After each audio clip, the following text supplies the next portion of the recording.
Continuamos hasta las 6 de la mañana en el programa del profe Morales, en la hora de Venezuela, en la hora de Noel Alejandro Leal.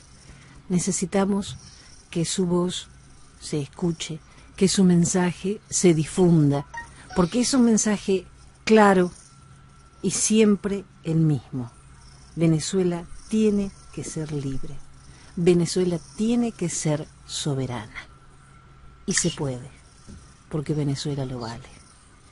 Noel Alejandro Leal, muy buenas noches.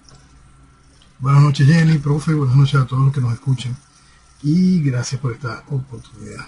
Jenny, antes de comenzar con las noticias, antes de comenzar con el ciclo regular de las cosas, quiero colocar un punto donde hay que hacer énfasis porque es algo que me está preocupando mucho, que es, hay una pequeña campaña discreta, pero va a ser cada vez creciendo más en el país, para volver a banalizar el esquema ideológico que tiene Venezuela sometida en esta desgracia. Y es algo que el país tiene que estar muy despierto frente a esa realidad. Si nosotros no entendemos y atacamos la raíz, y más cuando ya tuvimos por fin, después de 20 años, gente aceptando lo que es este proceso ideológico, y cuando más ahora que es evidente que en todo el globo se están viendo todos los hilos que unen este mismo esquema, y se ve un socialismo, y en el caso venezolano, que le pusimos ese título en 1998, un proceso revolucionario neocomunista fundamentalista, y cómo cada uno de esos hilos se van interconectando hoy internacionalmente y se ve el mapa completo. En Venezuela se ha desatado de nuevo una campaña para banalizar el esquema ideológico de lo que se está viviendo. Y por supuesto que se hace de la mano de cualquier cantidad de realidades que al matizar la raíz, al banalizar la raíz del problema y el objetivo del problema, hace que sea posible que la gente pierda de nuevo la capacidad de entender el problema. Entonces, estamos viviendo, por supuesto, un proceso donde hay una organización delincuencial que usa una pistola, la del socialismo. Esa organización delincuencial está vinculada con el narcotráfico. Y aquí vamos a hacer un punto, el narcotráfico. Y este es un punto que para que la gente pueda tener noción grande de esto. Vamos a poner la fotografía en Colombia. En Colombia y el narcotráfico. La estructura de comercio de la droga, vamos a ponerla en la foto de Pablo Escobar Gaviria, y los tiempos de Pablo, y todo lo que fue creciendo el cartel de Medellín. Y toda esa estructura, como te darás cuenta, si tomamos la foto de Pablo, de los distintos carteles rivales de Pablo para aquel entonces, todas eran estructuras de carácter privado, es decir, civiles haciendo un negocio para su negocio del narcotráfico. Estos personajes fueron cada vez generando una estructura de defensa y decidieron contratar estructuras de defensa vinculadas a los entes guerrilleros que tuvieron una supuesta razón de nacimiento por las luchas sociales y los esquemas políticos bajo una bandera ideológica, socialismo. Entonces, fueron, si se quiere colocar de una manera u otra, fueron usados en aquel momento estas estructuras y las estructuras paralelas o contrarias a estas estructuras guerrilleras, fueron usadas como herramientas de seguridad de los carteles del narcotráfico.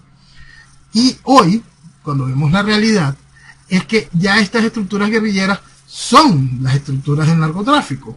Encontramos como la FARC es uno de los principales carteles del planeta, encontramos como el ELN maneja la misma estructura, cómo surten, cómo no es posible atender el mercado mexicano de distribución sin el desarrollo de la estructura que es producida en Colombia, controlada a través de las guerrillas que funcionan bajo un marco ideológico socialista.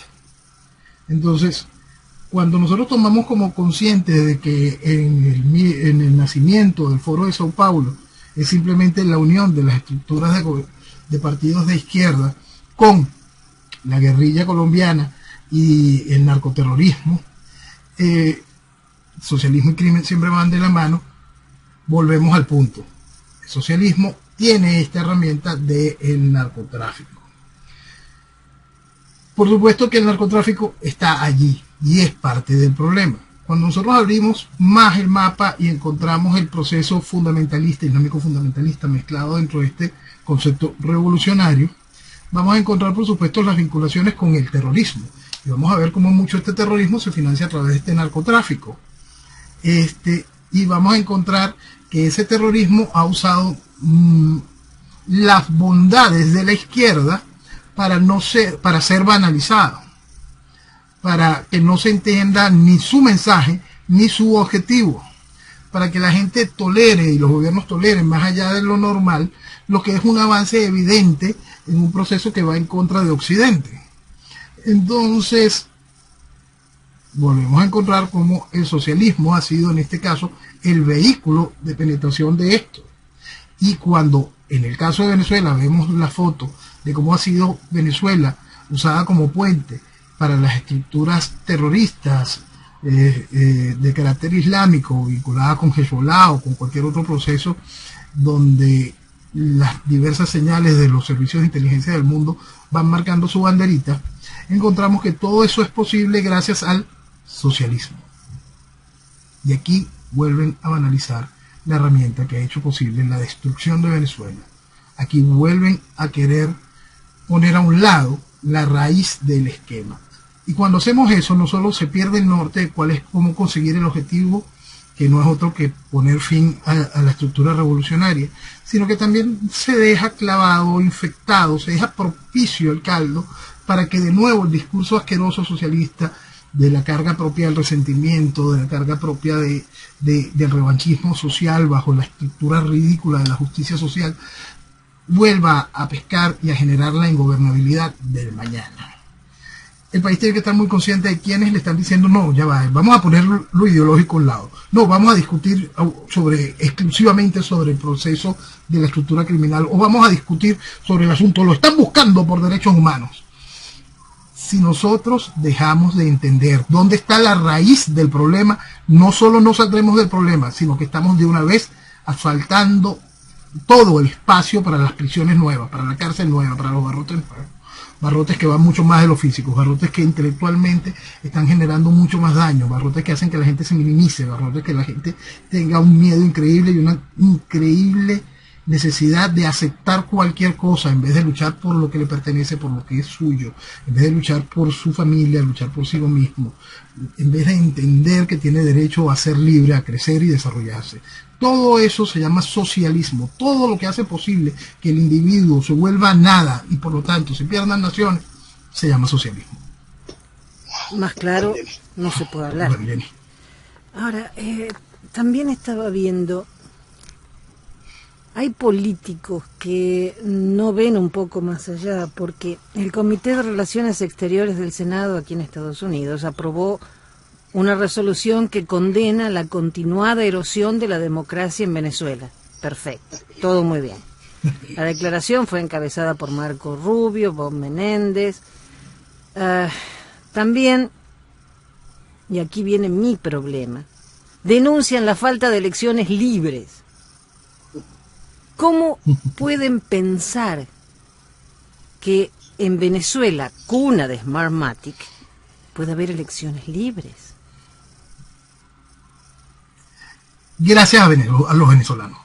Gracias a los venezolanos que en el 2015 le presentaron este parapeto de Asamblea Nacional y después le presentaron un bojote de papelitos para que firmaran en el 2017 validando esa estructura de oposición. Después le fueron y le presentaron al guiado y salió a la calle a aplaudirlo y por el mundo fue guiado rompiendo récords de audiencia y la gente iba detrás de él. Es decir, esa mentira se la autoimpusieron al mundo los venezolanos en su irresponsabilidad salvaje.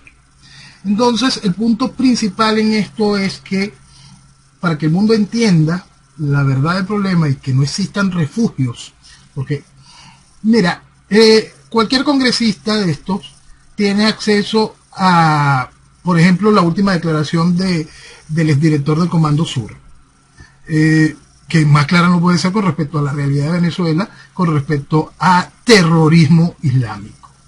Entonces, si eso es una realidad, que sigan jugando con la palabrita democracia en un país que desde 99, después del proceso constituyente venezolano, el proceso constituyente que encabezó Chávez, no tiene Estado de Derecho, es gracias a que ese refugio lo ha hecho la gente voto a voto, llevando a esta partida de ratas que no han hecho otra cosa que vestir de democracia el establecimiento de la tiranía comunista, a que sean los voceros de esta realidad. Y entonces este tipo de políticos tiene ese refugio, ¿no? ¿Para qué voy a leer un informe de inteligencia si yo tengo aquí el respaldo? Aquí tengo un embajador, aquí tengo líderes internacionales que me hablan sobre la importancia de la democracia y que problemas son simplemente electorales, que no tiene nada que ver con que Venezuela no tenga soberanía, que los carteles de narcotráfico estén gobernando, que el país tenga penetrado todos los sistemas, haya entregado hasta su sistema de inteligencia, que el país no tenga ningún tipo de control sobre sí mismo y que en realidad lo que existe sobre Venezuela durante años es una fachada y una gran mentira sobre el proceso electoral, y eso, la cuna de Smartmatic. Nada de eso se va a terminar de entender y siempre habrá ese refugio por parte de cualquier país que toque la temática venezolana, el refugio de limpiar la democracia a través de un proceso de elecciones libres. Ese refugio continuará debido a la increíble irresponsabilidad de sopotoscientos venezolanos que siguen alimentando y respaldando a esas voces que solo han hecho posible la vestimenta democrática de esta desgracia una y otra vez, gracias usando a la gente, y van a seguirlo usando en las próximas elecciones. Lo que no entiendo es cómo, si yo fuese legisladora, escucharía a la oposición que está aquí, pero buscaría un poco más. Entonces me parece fantástico, lo hablamos la semana pasada, la iniciativa a esta prohibición de operaciones y arrendamiento con el régimen autoritario y legítimo venezolano, bla, bla, bla, bla, todo muy bien. Que se impongan sanciones a Maduro, todo muy bien. Que reconozcan a Guaidó, y es lógico, porque no hay otra cosa. O sea, tenemos que reconocer a alguien porque si no, ¿qué pasa? Pero de ahí a que hablen de la falta de elecciones libres, justas y transparentes, no creo que merezcan estar en el cargo que están, porque no se puede hablar de elecciones libres, justas y transparentes y después poner Venezuela. No va. No va y van a seguir insistiendo en eso mientras los venezolanos no terminen de desconocer y rechazar a todo el que lleve ese portaestandarte. Ese es el gran problema que está viviendo Venezuela. Durante años ha sido un comportamiento tan irresponsable el de refugiarse en el proceso electoral, en la mentira electoral, que le ha dado voz y cuerpo a esa mentira y le ha dado legitimidad a los que llevan esa bandera. Es un trabajo que tiene el venezolano muy, muy cuesta arriba, y para eso, sobre todo, como vivo indicando, la diáspora venezolana, en los lugares donde ya está, en los lugares donde se ha podido sentar, donde tiene condiciones de legalidad sobre todo, escríbale a sus representantes, escríbale a los senadores, representantes de su estado, escríbale a los diputados de su distrito, busque la manera de incentivar en el periodista que tenga peso, que tenga renombre, que no lo vea interconectado dentro del proceso socialista, un mensaje distinto sobre la realidad venezolana. Simplemente llévelo a que se haga esta pregunta. ¿Ustedes creen que estos 20 años de control social se lograron solo sin la ayuda de la oposición? ¿Usted cree de verdad que todo este desastre que estamos viviendo es por ineficiencia? ¿Usted cree de verdad que este asunto que ha ido permeando cualquier cantidad de naciones, cuando se ven las patas asquerosas del proceso revolucionario venezolano dentro de las elecciones de los Estados Unidos, se logró sin que Venezuela no hubiese la colaboración irrestricta de la estructura de oposición, a las mismas que siguen alimentando, a las mismas que siguen vistiéndola como voceros de la oposición venezolana? Eso es lo que tiene que estar fajada la diáspora venezolana, enfrentar a los países donde viven a través de la estructura de prensa y a través directamente de los políticos a los cuales tengan acceso, enfrentarlos a la realidad de lo que vive Venezuela.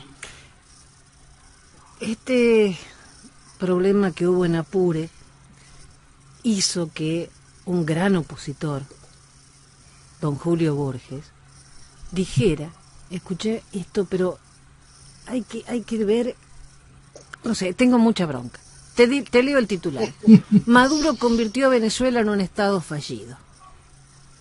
El comisionado presidencial para Relaciones Exteriores, Julio Borges, no tenés título, afirmó que los ataques cometidos contra instituciones venezolanas por parte de los disidentes de las Fuerzas Armadas Revolucionarias de Colombia es consecuencia del poder y respaldo que les otorgó la dictadura de Nicolás Maduro.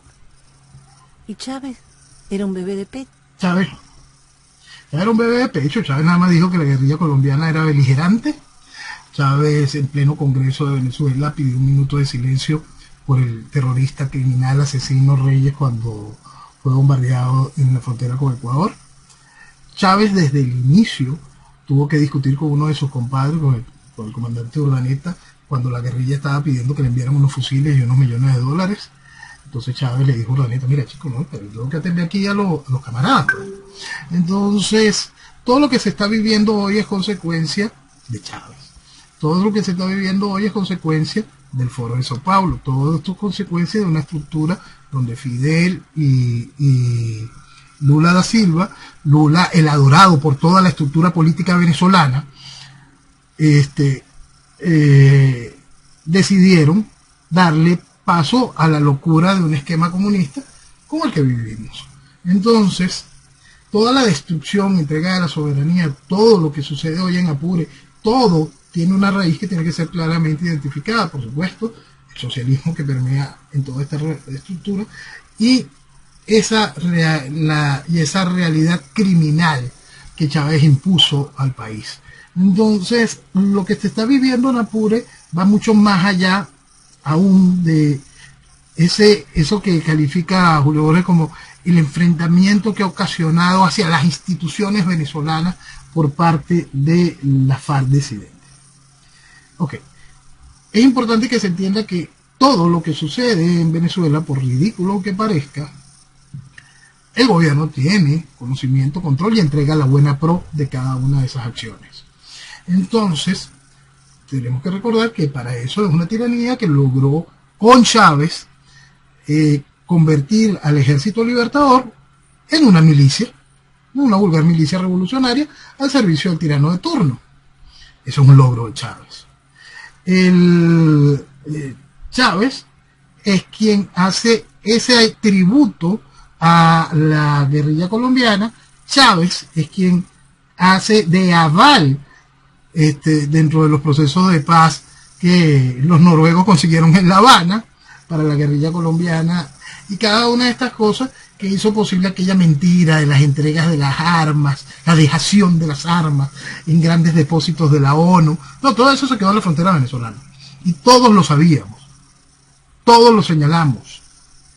Es igual que los que juegan con el hecho de que hay varias FARC, ¿no? Porque igual que como hablan de que hay mucho chavismo, ¿no? Está el chavismo originario, el narcochavismo, el chavismo tal cosa, y la MUT.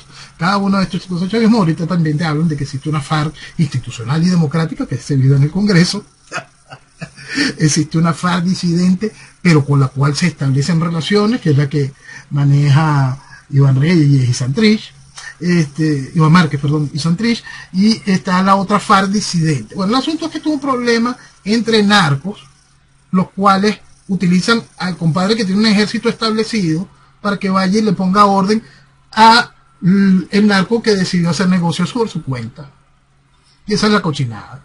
Y en esa cochinada, ¿quién paga? El venezolano. ¿Quién paga? La carne de cañón, el pueblo de frontera, en este caso todavía de frontera, el Apure, que es el que paga las consecuencias de los negocios turbios del gran negocio, pues, del asunto del narcotráfico en este caso. Entonces, tenemos ahora que gracias a esos sucesos donde el ejército venezolano tuvo que bombardear su propio suelo, es algo tan aberrante.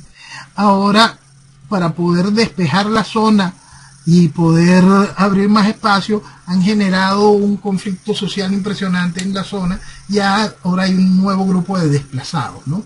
Entonces tenemos que en esa zona de Apure han ido llegando al otro lado de la frontera colombiana alrededor de 5.000 desplazados, la mitad de ellos colombianos que hacían vida en Venezuela, y por supuesto la mitad venezolanos cargando sus mínimos pertrechos encima, porque sus pueblos están siendo sacudidos salvajemente por el ejército venezolano, porque ellos convivían ya desde hace tiempo aceptando de que era la guerrilla la que imponía la ley y el orden en su zona.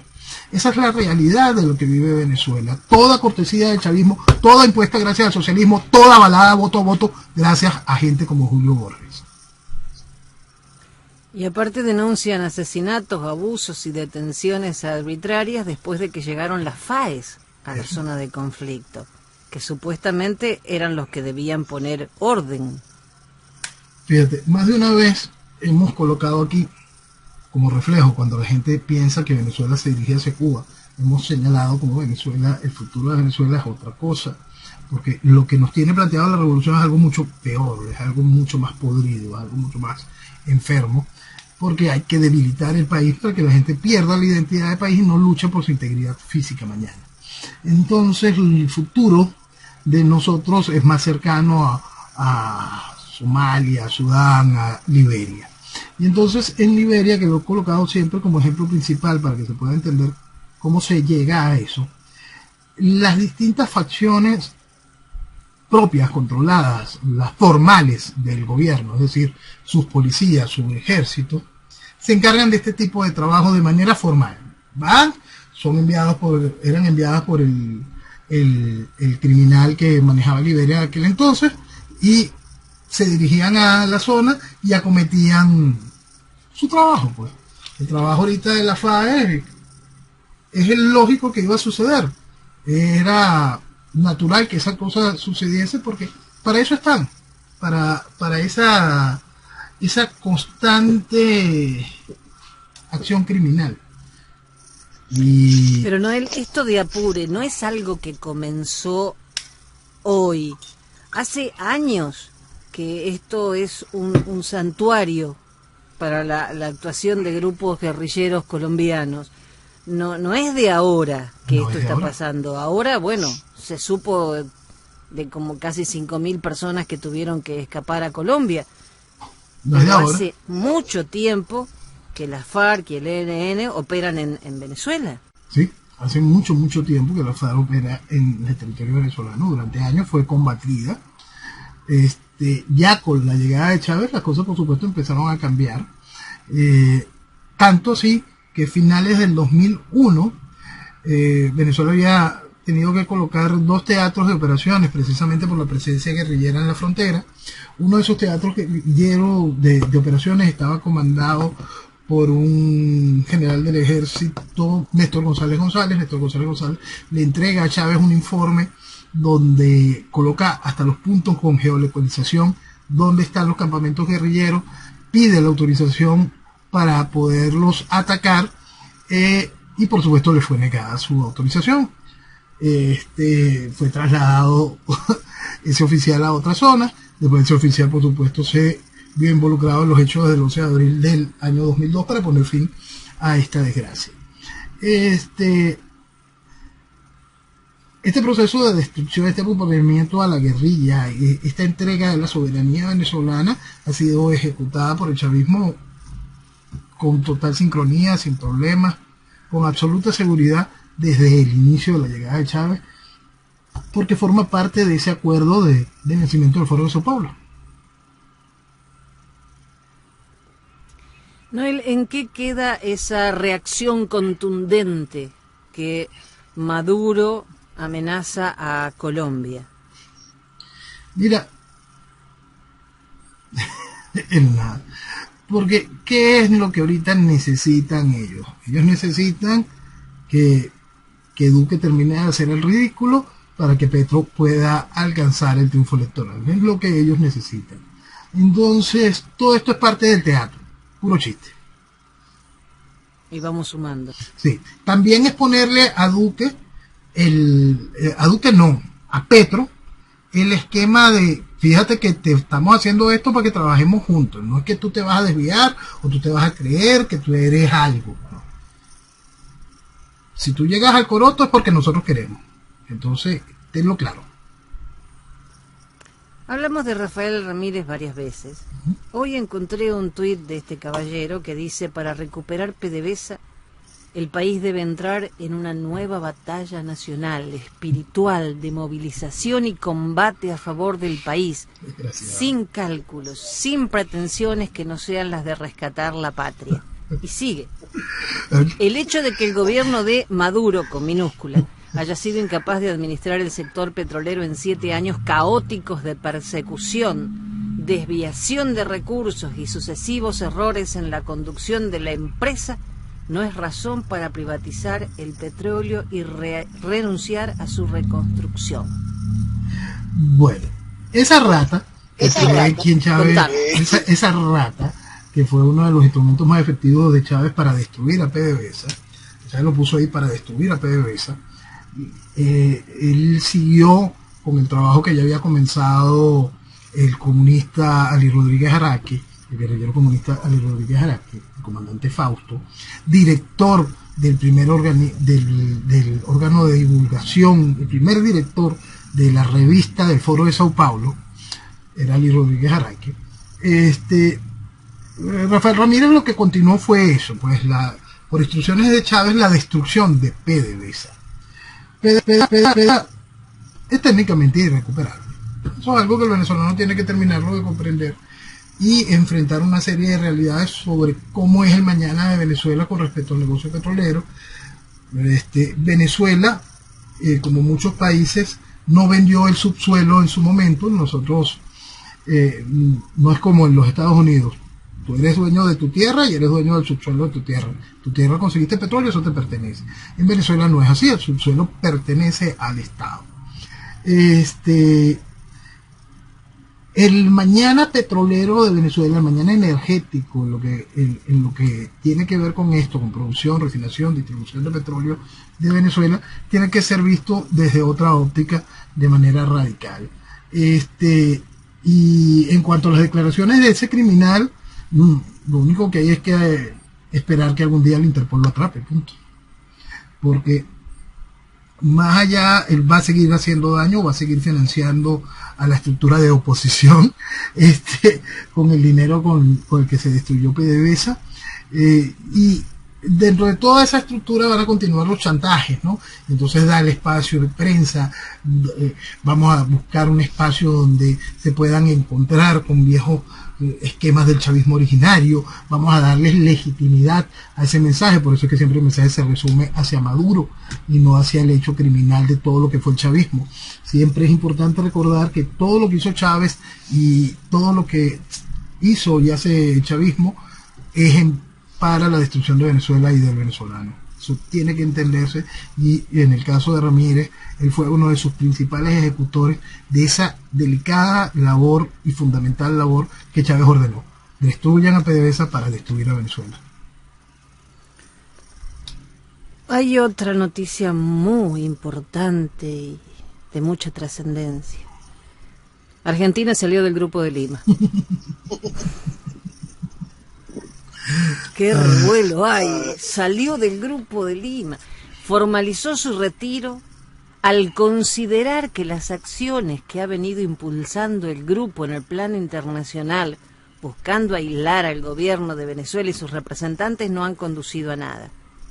Lo que no entiendo, leyendo esto, es que si hubieran conducido a algo, ellos seguían. Menos.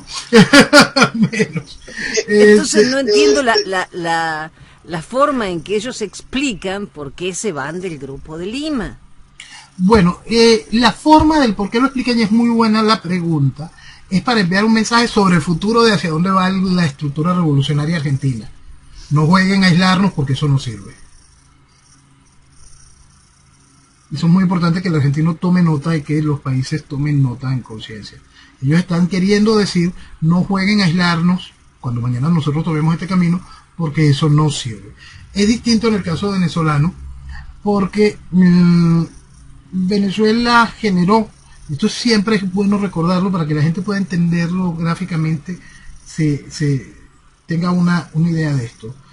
En 10 años de gobierno, de Chávez en la presidencia, 10 años, 365 días, es decir, un año completo de esos 10 años, Chávez estuvo fuera del país haciendo interconexiones por el mundo, haciendo interconexiones para ir generando los procesos de triangulación que hoy vivimos, haciendo todo este proceso para estando conscientes del bloqueo y de esa búsqueda natural de aislar al criminal, el criminal ya tuviese toda esa estructura entablada, muy muy bien montada, para que puedan terminar de comprender la fotografía completa de esos 10 años que estamos hablando de viaje de Chávez. El canciller de Chávez durante 6 años fue Nicolás Maduro. Es decir, él era el que entregaba los cheques. Él era el que afianzaba cada una de esas alianzas. Entonces, para los imbéciles que siguen sin entender qué es lo que significa el Stalin tropical que nos gobierna hoy, que no logran entender cómo encuadra dentro de la estructura que la tiranía cubana montó aquí y por qué les ha sido tan eficiente todos estos años, pásense un momento por esa fotografía. 10 años de Chávez viajando por el mundo, un año completo. Es esa foto. Durante 6 de esos 10 años el canciller fue Nicolás Maduro. Entonces, Argentina lo que se está preparando es intentando enviar un mensaje con respecto a eso. No jueguen con el aislamiento porque eso no funciona. En cuanto al Grupo de Lima, creo que antes de la declaración inicial del Grupo de Lima ya lo habíamos calificado como una estupidez y algo totalmente inútil y dañino y perjudicial para el futuro de Venezuela. Argentina también tiene problemas con el Mercosur. Bueno, Argentina tiene problemas con el mundo. El presidente de Uruguay da un mensaje muy interesante donde habla de que no se puede poner lastres en las relaciones y él lo toma personal. En realidad se ha visto en un espejo, él sabe que es un lastre y ataca al presidente de Uruguay. Leí un tuit maravilloso. Nunca les pedí nada, dice un tuitero, pero si Uruguay nos invade, déjenlos. Así, es que así de grave se ponen las situaciones, porque el ciudadano entra en una desesperación, y es una desesperación que lo va invadiendo por todos lados, ¿no? Porque te estás dando cuenta de que la estructura que está en el gobierno está acabando con el país, y te vas dando cuenta que la estructura que debería hacer la oposición viene a reivindicar las bases del hecho del gobierno y viene a banalizar constantemente la acción revolucionaria y busca de alguna manera mantener al país dentro del jueguito electoral. Y entonces el ciudadano que empieza a despertar, empieza a preocuparse. ¿Y dónde está la salida? ¿Cómo detenemos esta realidad? ¿Dónde quedó algo para poder reaccionar? Y en el caso, fíjate que en el caso venezolano se utilizó mucho el proceso de la destrucción a través de la corrupción y la penetración con el narcotráfico para poder minar la Fuerza Armada venezolana y convertirla en esta vulgar milicia revolucionaria. En el caso de los países del sur está el peso de las dictaduras. Entonces, bajo la amenaza de que aquello fue terrible, hace que la estructura militar de su principio y razón con respecto a ser policía de su nación y tenga tanto miedo de hacer lo impensable que es lo correcto. Lo cierto es que dentro del marco de un proceso revolucionario no hay juego para la democracia. Ni cuando creen que sacaron el proceso revolucionario y se ponen a jugar a la democracia, ni cuando desde el gobierno no se ejecuta lo correcto para ponerle fin al proceso revolucionario. Y déjame quedarme en esta parte de Latinoamérica, pero salir de Argentina y subir a Brasil. En Brasil estamos viviendo un proceso realmente delicado y preocupante. ¿Por qué? Porque poniéndolo en dos platos, de manera sencilla, si Bolsonaro mañana no da un fujimorazo, el Brasil pasa a ser de las manos de la progresía y del desastre socialista muerto de la risa. Entonces, ¿cómo queda la sociedad? ¿Cómo queda el entendimiento de la realidad? Si Bolsonaro sigue jugando a la democracia, Brasil formará parte de nuevo del entramado revolucionario. Si Bolsonaro hace lo correcto, será un dictador extremo que va en contra de la voluntad democrática de un pueblo. Pero salva a Brasil. Entonces, ¿cómo nos estamos entendiendo hoy en el mundo? Porque el problema es bastante grave. El problema es que estamos en una trampa jaula enorme, gigantesca, bajo la ficción de que existe algún tipo de institucionalidad en nuestros países. Esa institucionalidad fue absolutamente penetrada y controlada por los esquemas de izquierda. No hay manera democrática de manejar absolutamente nada de esto. Y estamos hablando de Brasil, estamos hablando de un país enorme, de un país federal, de un país que tiene unos grados y un esquema de gobierno absolutamente especial. Estamos hablando de un país que entiende bien el peligro de los procesos revolucionarios. Estamos hablando de un país que tuvo un Yango y que tuvieron los años de dictadura que generaron la industrialización del Brasil fuerte. La dictadura que dio avance al proceso democrático posterior, que instauró personajes como Collor de Mello o a personajes como Lula. La realidad de lo que estamos viviendo hoy, la trampajaula delicada que estamos viviendo hoy, sobre todo en nuestra región, con respecto a la idea de que existe algo de institucionalidad democrática en nuestros países, está matando países. Maduro no es amigo de Bolsonaro, pero está haciendo un envío permanente de oxígeno a Brasil cuando en Venezuela dejan de funcionar un sistema de oxígeno en los hospitales porque no hay oxígeno. ¿Por qué les manda? Eso se ve bonito internacionalmente. Eso se ve muy bonito internacionalmente, y entonces queda ante el mundo que Venezuela está respondiendo ante el éxodo y la preocupación que tiene el gobierno venezolano por los refugiados. Es real. Eso queda muy bonito en los titulares internacionales. Y también queda bonito que en los 2 últimos meses se perdieron 80.000 toneladas de alimento en Venezuela por falta de combustible. Y va a ser peor, como hablábamos la semana pasada, el problema del diésel va a ser más grande, y no solo es lo que se pierde hoy, sino el hambre para mañana, porque no se siembra. Entonces, lo que viene es eso, hambre para mañana. No hay, y es un punto siempre importante a recalcar, cada día que el proceso revolucionario está medrando en el país, habrá menos país. El proceso revolucionario todo el tiempo carcome, y la gente tiene que multiplicar el daño que hace no en el día en que estuvo, tiene que multiplicar ese daño ya en el hecho generacional. Nosotros tenemos ya 2 generaciones infectadas, 2 generaciones que están mal, que va a haber que ayudarlas psicológicamente, impulsarlas a entender que la vida no es como se la presenta esta estupidez, que la vida tiene otro sentido. Dentro de esas 2 generaciones que están tan golpeadas, hay una gran cantidad de jóvenes venezolanos que están intentando despertar ante la realidad, y cuentan lamentablemente con una estructura dirigente que los llevan a la realidad que nos trajo aquí, porque muchos de estos jóvenes venezolanos que pretenden ahora levantar las banderas de lo que fue la Cuarta República, de lo que era la estructura democrática antes que Chávez. Señores, toda esa basura nos puso aquí. Aquello del 58 para acá no era más nada que el movimiento al socialismo que nos trajo a la imposición de este proceso de tiranía comunista.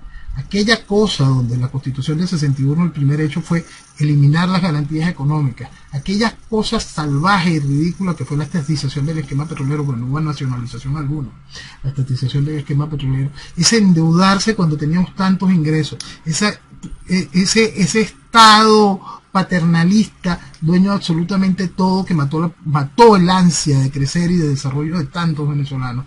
Ahí no hay nada positivo ni nada que rescatar. La visión del mañana del venezolano que no está contaminado por la estructura revolucionaria socialista de estas 2 generaciones tiene que ser mirando hacia la Venezuela que puede, tiene con qué, y hay un mundo entero que ha demostrado cuáles son los ejemplos de lo correcto. No tenemos que seguir revolcándonos en todo lo que hizo posible que la Suiza de América se convirtiera en este chiquero. Tenemos que encontrar toda la luz que hizo que Venezuela en algún momento fuese vista como esa cuna de la libertad en tiempos modernos, ese país que marcaba ese faro de desarrollo que era ansiado por el mundo. Entonces, hacia allá, hacia donde tiene que mirar el venezolano, que no es con lo que nos trajo aquí. Por eso es que siempre es tan importante entender que hay que dejar atrás todo lo que nos trajo aquí y nos mantiene aquí. Decían los productores agropecuarios que necesitan 25.000 barriles diarios de diésel. ¿No les permiten importarlos, aunque sea? Bueno, el gobierno va a aderezar el cuento de las sanciones, no permiten que entre el combustible. Entonces, eso abre el espacio para mañana poder jugar los acuerdos de petróleo por alimentos, diésel por no sé qué cosa, las buenas intenciones de Biden porque quiere Irán nos venda petróleo a Venezuela. Entonces cada una de este tipo de cosas van en pro de eso. El gobierno quiere que les den carta blanca en ese sentido y que el venezolano pase hambre por las necesidades del régimen de poder conseguir ese tipo de transacciones. Perfecto. Entra dentro de lo normal de este tipo de situaciones. Hay un ejemplo bien cruel que mucha gente le cuesta creer, pero sucedía constantemente en Corea del Norte. En Corea del Norte cada cierto tiempo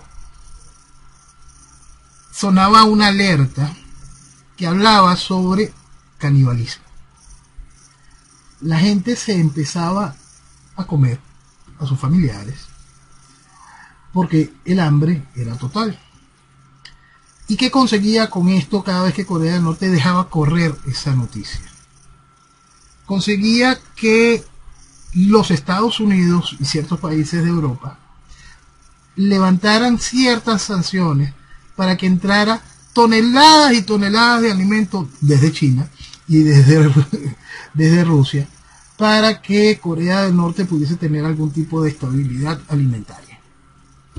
Entonces, en ese levantar sanciones y alimentos también entraba tecnología, entraba cualquier cantidad de cosas que hicieron posible que ese muro y esa locura comunista que existe en Corea del Norte todavía esté viviendo de una manera tan anacrónica en este siglo. Creo que el gobierno de Estados Unidos no va a dormir esta noche, porque Venezuela hoy lo demandó ante la Organización Mundial de Comercio por la imposición de medidas coercitivas unilaterales que incumplen las normas internacionales de comercio. Y dice don Erreaza, más temprano que tarde, Venezuela derrotará con el derecho lo que Estados Unidos pretende imponer por la fuerza. Y cuentan con apoyo, cuentan con una declaración muy de la Comisión de Derechos Humanos de la ONU, que va en contra de esas acciones unilaterales que van matando a Venezuela y que van sacando de las posibilidades de sus propias libertades económicas. Bien, viste que jamás te pregunté por el COVID porque es muy duro, pero ahora el señor Maduro va a aplicar en julio las vacunas cubanas, que no terminaron los ensayos, ni ha sido aprobada, ni nada, de nada, de nada. Y prohibió que entre la que iba a entrar vía el mecanismo COVAX de la OMS. Ok, fíjate, ahí son dos puntos a tratar sobre el mismo tema. El primero es la vacuna cubana. Si estuviésemos en los tiempos de la era soviética, yo le diría al mundo no le pare, chicos. ¿Por qué? Porque la vacuna cubana sería simplemente una copia de la vacuna soviética, como era todo el cuento del gran milagro de la salud cubana. Entonces, no era más nada que eso, una copia tropical de lo que se hacía en la Unión Soviética. Entonces, en el caso de el hoy y la vacuna cubana, Venezuela va a ser parte de los conejillos de India que Cuba va a utilizar, igual que somos parte de eso con la misma vacuna actual de Rusia y con la vacuna china. La vacuna china, para que la gente pueda comprenderla, que aquí también se está usando, se utiliza en diversos países del Medio Oriente también. Entonces, hay un punto con respecto a ese asunto de la vacuna china y cómo entiende Venezuela, cómo se entiende, porque va dentro del marco de esta nueva normalidad y de este abandono por parte de Maduro del socialismo, ¿no? Entonces, los entes privados venezolanos de salud, representados a través de Fede Cámaras, de Fede Ñángaras, recibieron la buena pro por parte del gobierno de comprar 5 millones de vacunas chinas. Esa es la libertad económica. Tú tienes derecho a comprar lo que a mí me dé la gana. Entonces, Fede Ñángaras está muy contenta y aplaudiendo ese espacio de libertad económica y de uso de su autonomía, de ese nuevo entendimiento de cómo ve el sector privado, que ahora el sector privado es el que tiene a Maduro agarrado por el cuello. Wow. ¿Tú puedes creer que hay gente tan estúpida que dice eso y hay otra cantidad de pendejos que los aplauden? Bueno, eso en Venezuela sucede. Adicional, vamos al otro punto. El gobierno inteligentemente se aprovecha del hecho que sucedió en Europa hace menos de 10 días con respecto a AstraZeneca y su vacuna. Hubo un gran escándalo, el uso de la vacuna AstraZeneca fue suspendido en distintos países porque aumentaron los casos de muertes por trombos. Entonces, el gobierno inteligentemente, para generar un ruido adicional y poder aprovechar de victimizar más a la oposición y generar todo este esquema, desde el mismo inicio dice: no aceptamos las vacunas de AstraZeneca. Okay. Vamos a entender eso dentro del mecanismo del COVAX, que fue lo que el gobierno y el guiado decidieron, que el guiado consiguió que fondos de Venezuela fuesen utilizados para el COVAX. El COVAX es como un banco que viene a garantizar que países tengan acceso a las vacunas, y hay un pool de vacunas entre las que están las de Pfizer, las otras y la de AstraZeneca. En el caso venezolano, el primer lote de las vacunas que iban a llegar a través del COVAX son las de AstraZeneca. No quiere decir esto, como se está diciendo aquí constantemente, de que pelearon, de que ahora no, de que sí era una sola bulla, que no, que ahora Maduro traicionó al chavismo, al guiado, traicionó a la oposición para terminar de matar al país. No. El gobierno se está buscando todo esto a propósito para mantenerle que existe algún tipo de... Sí, ellos no son mis socios, son mis enemigos. Y se están aprovechando de toda esta cadena de situaciones. Lo cierto es que dentro del mismo banco, dentro del mismo COVAX, para Venezuela también están asignadas una gran cantidad de vacunas de los otros dos laboratorios principales, que no han podido entregar por el problema general que existe con respecto a la cantidad de vacunas a producirse y poder entregarlas a los distintos países, tanto dentro del COVAX como con las compras directas de cada uno de los países. Dentro de la misma Europa hay grandes problemas con respecto a que si las mismas vacunas que están siendo fabricadas dentro del Reino Unido no se están vendiendo dentro del marco de los acuerdos que existen para venderse primero en Europa, que si las vacunas del Reino Unido que están producidas dentro del Reino Unido son las que se deberían de vender dentro de Europa y no las vacunas que están producidas en China, pero que pertenecen en la India, perdón, pero pertenecen al mismo laboratorio, o las que están producidas en Corea del Sur, que pertenecen al mismo laboratorio, son las que tocaban a Venezuela. Y cada una de estas cosas tienen que entender dentro del marco de lo complicado que es generar vacunas para la población mundial y para atender a los países que están fuera de los esquemas internacionales de comercio, que Venezuela es tan solo uno más dentro del gran lote. Pero parece que Maduro va a terminar con la pandemia porque ya está haciendo publicidad para el Congreso Mundial Bicentenario de los Pueblos en junio y solamente van a ir 1.200 líderes. Vamos a poner el punto aparte de lo de la pandemia para entrarle a eso que es muy importante, el Congreso Bolivariano de los Pueblos. Este Congreso busca la institucionalización en papel de una gran unión de repúblicas socialistas latinoamericanas. Y es muy importante que se entienda eso. Durante ese proceso de ese Congreso vamos a ver la institucionalización en papel de eso, dentro de un marco de uniones y acciones internacionales con distintos países en los 5 continentes, y cualquier cantidad de tonterías adicional.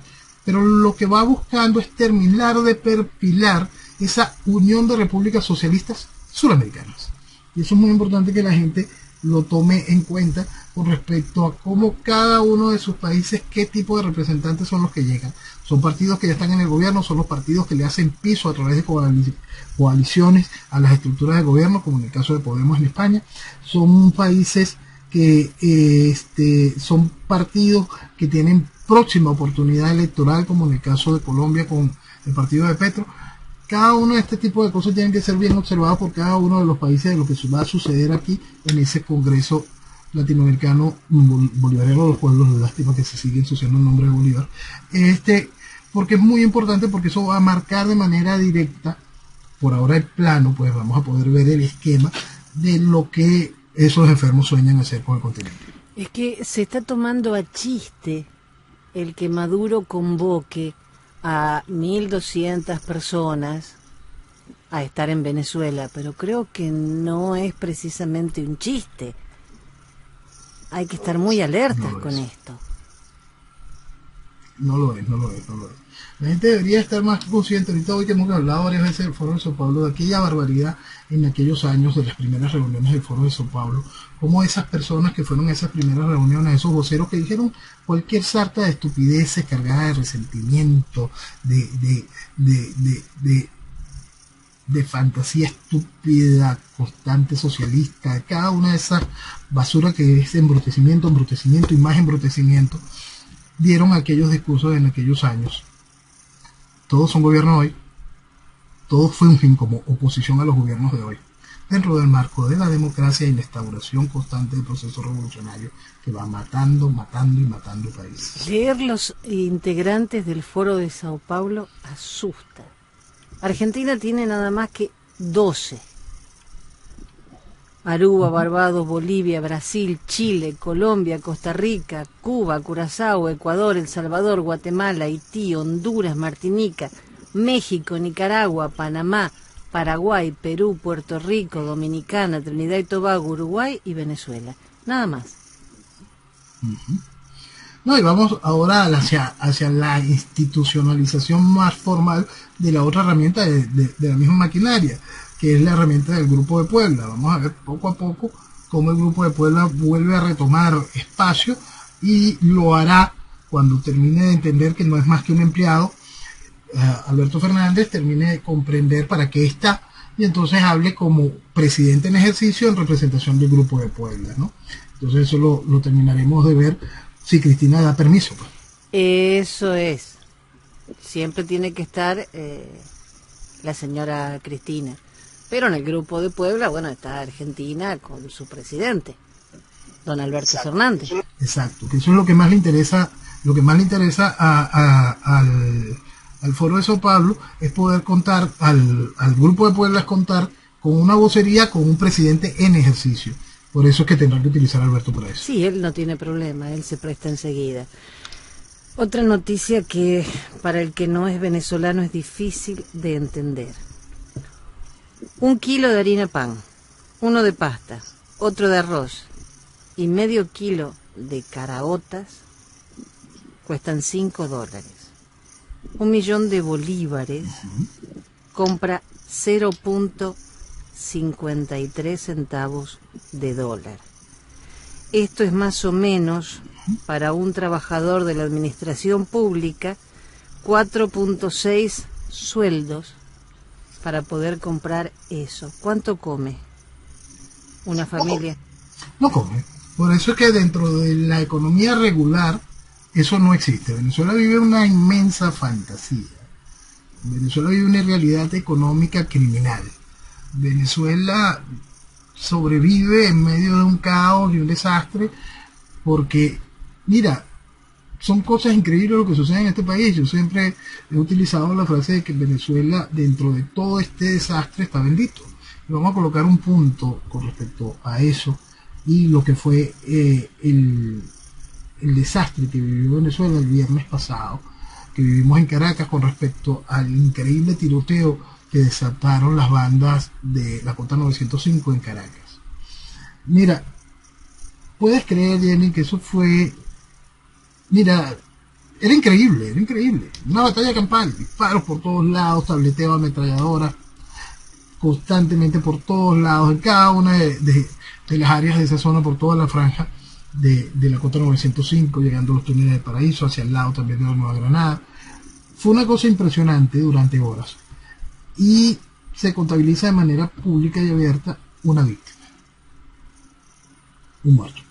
una señora, que quizás se pudo haber salvado de sus heridas si hubiese llegado a algún hospital que tuviese un mínimo de cómo atenderla, pero sabemos que eso no existe en el país. El asunto es que, y perdona Jenny, el asunto es, y es lo que quiero enfatizar con respecto a toda la realidad de lo que está viviendo Venezuela en este sentido, es que en medio de ese caos, y ponemos ahora la foto, en medio del caos económico de cómo sobrevive el venezolano con esos números, hay algún tipo de bendición extraña en este país, gracias a esta tierra maravillosa, gracias a que ahorita ya va a venir, ya viene la temporada de mango, la gente podrá de nuevo nutrirse con esa fruta. Viene, mira, gracias a que vivimos en esta eterna primavera, gracias a que existe todavía grandes dosis de solidaridad entre muchos venezolanos, porque ese número increíble de refugiados que va a seguir aumentando, ese éxodo impresionante, donde estamos hablando que un país de 30 millones de habitantes tiene más de 6 millones de habitantes fuera y creciendo, y que va a seguir creciendo, increíblemente, con todo ese tipo de realidades, tú sales a la calle y vas a seguir encontrando a gente sonriendo, y vas a encontrar a gente sufriendo, a gente que de verdad le está costando sobrevivir y que le tiende la mano a un tercero. Noel, se nos fue el tiempo. Eso es Venezuela. Se nos vuela cuando estamos hablando con vos. Te agradezco y hago mías tus palabras. ¡Viva Venezuela! Que viva Venezuela. Muy buenas noches.